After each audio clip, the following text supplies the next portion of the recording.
When an enterprise is trying to launch a new product, they see an opportunity in the market and they want to innovate. Because their name's attached to it, it takes them a long time to really get something launched. They're subject to get outflanked by startups who can move a lot quicker than them, who are going to take more risks and really figure out what their customers want. One of the key things to understand what you should build an MVP is understanding who your audience is and what that audience wants. What features within your product are going to align with the pain points or the gain creators that they want to see.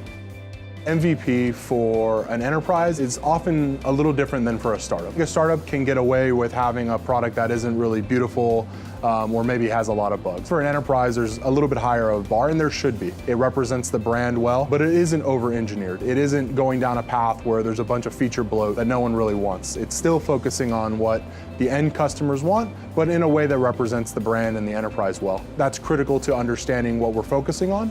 If it doesn't align with those customer values, we don't want to build it. Because what ends up happening is you waste time building features that no one really wants or values, and you get in the way of the features that they do want and value. We'll build something that we think is viable for the user. We'll make sure we test that with the user, and if it's not correct, we can kind of pivot and move in the right direction.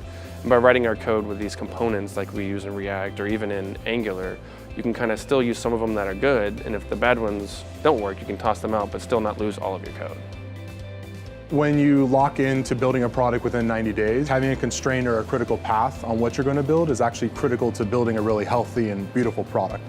If you don't lock in your features, what ends up happening is you create excuses that are other features for why your product isn't working. So the process itself is, you have a sprint zero where you try and plan out what you need to do for your MVP, what you think needs to be done. And as you move forward, those truths either happen or they don't. And so you have to kind of make those course corrections. And the good thing about that is, being iterative, you have these 2-week processes where you write this code, and if it doesn't work, the next 2 weeks you can kind of change. A lot of the corporate innovators have read about this speed and heard about this speed. When they finally get in to working with us, they realize how fast we actually work.